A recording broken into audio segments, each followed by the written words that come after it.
Welcome to the Dr. Wyatt Show podcast, where developing a long-lasting, happy relationship is the status symbol to achieve, and following my 6 marriage steps is a path to help get you there. I'm your host, Dr. Wyatt Fisher, a licensed psychologist specializing in marriage counseling.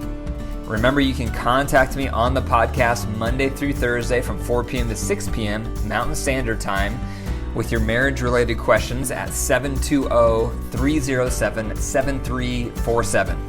If you don't get me, leave a voicemail and I'll respond back to your voicemail on the next Dr. Wyatt Show podcast. On that note, I have a voicemail from a caller who left me a message about his mother-in-law and how to handle the situation. So I'm going to play it for you and then I'll respond to it when we're finished listening. Hi, Dr. Wyatt. My name's David. I am calling regarding an issue I'm having in my marriage where my mother-in-law is charging to watch our kids who are 4 and 6 during the day, and that part I can actually understand, but while the boys are napping, which they normally do every day for 2 hours, she took it upon herself to clean our house, which we didn't ask for, and she charges us for that as well. So at the end of the week, we get a double bill, one for watching the kids and then one for cleaning the house. And she doesn't even do a very good job. She just charges us for it, and it's caused a real problem. My wife kind of supports it and is a little bit more on her mom's side, and I have a real problem with it and have tried to discuss it with my wife, but she's very defensive towards her mother. So it's causing an issue, and I'm struggling with how to handle it. So I thought I would call and see if you had any type of input or suggestions or anything. So thanks for the hearing my message, and I hope to hear some insight on that. Thanks a lot. Take care. Goodbye. Thanks, David, for calling in. I appreciate your voicemail. So there's multiple things here going wrong. What I hear, first, obviously, the first misstep is your mother-in-law not asking if you guys want her to clean the house and then expecting you to pay her for it. So you nailed it on that. Definitely. That is out of line. If she wants to clean your house and get paid for it, she needs to sit down with you and your wife and say, hey, while I'm here, while the kids are napping, would you like for me to clean your house for this much money per week? So that you guys, as the parents and as the bosses, that you can make an informed choice if you want her to do that or not. So the fact that she's doing that anyway without even asking and then expecting you to pay for it, she's completely out of line. It's one thing if she wants to clean the house to be nice and just to chip in out of goodwill, but for her to then expect you to pay for it when she never even asked you if that's what you want her to do and if you feel comfortable paying her for it, she's out of line. So that's the first thing that's glaring to me. And so you are on the right track, David, I would say, with what you're describing and what you're feeling is completely valid. Now, it is a problem when our partner gets defensive of their parent. That does become an issue.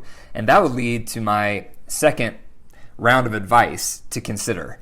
Try to avoid, and this is for all listeners, try to avoid dual relationships in your life.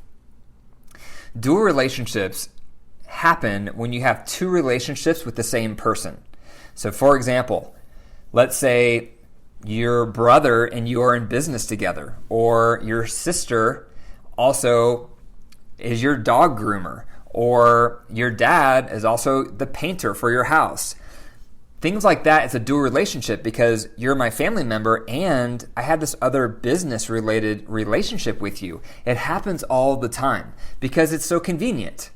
Like, oh, yeah, I need the house painted. Let's call Dad. Or, oh, yeah, I need a tax consultant. Let's call my friend Bob. You know, it's so easy to reach out to those we know, family, friends, for services. But then problems begin. Because if it starts to turn sour, which a lot of times it does, in one of those relationships, it's going to sour the other relationship. So for example, if you hire out your dad who's a painter to paint your house, what if your dad doesn't do a very good job? Or you're unhappy with the product when he's finished?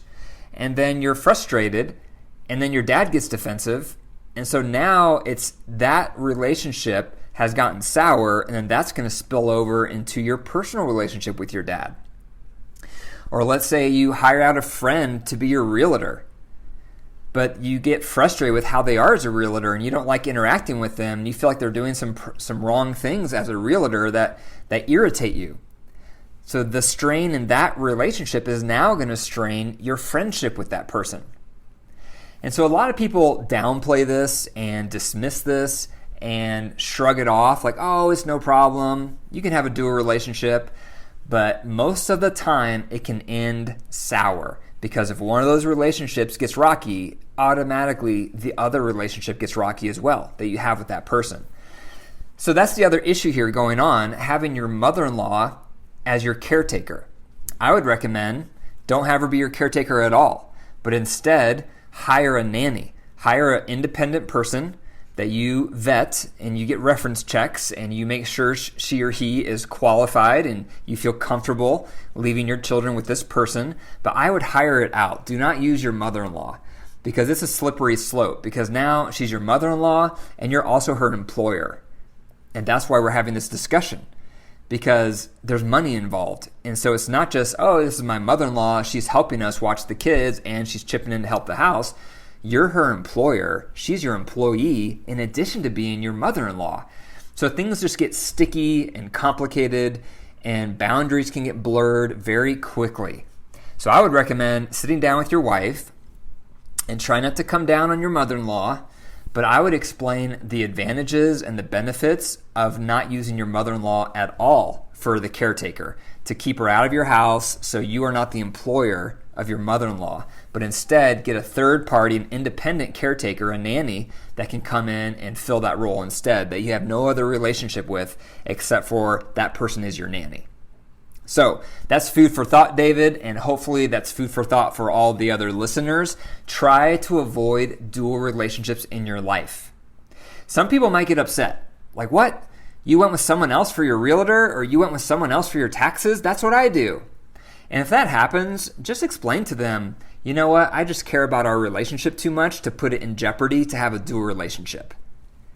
Because it really is out of concern and care for your relationship with that person that you don't enter into a dual relationship. So you're doing it from a good place in your heart. So if someone gets offended or upset or their nose is cut off because they're a family member or a friend and you don't use them for a business service, just try to explain to them, hey, I care about our friendship, our relationship too much to put it in jeopardy by entering into a dual relationship with you, because a lot of times those relationships can go sour, and I don't want to do anything that could threaten the good relationship that we have. I hope you understand. And if they still get upset, let them. That's their issue. That's their problem. Let them work through that on their own, because you don't want to take that risk. Because if you give in to that pressure, if they're pressuring you to use them and then it turns sour, you're going to regret it, and you'll probably resent them for even pressuring you to enter into that dual relationship.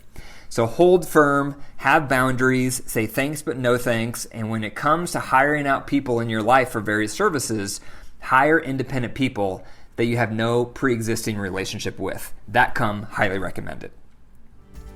Thank you for listening to the Dr. Wyatt Show podcast. If you enjoyed the episode, be sure to click the 5 stars and leave a review. And remember, one of the best ways to express your appreciation for the podcast is to tell other people about it. Would you do that for me? Try to tell just one person today in your sphere of influence about the podcast, someone that you know could benefit from it like you have. I really appreciate that. For more marriage resources, go to my website, drwyattfisher.com. And remember, your marriage is alive. So if you care for it and nurture it, it will grow. But if you neglect it and deprive it, it will wilt and die. The choice is up to you. Take care.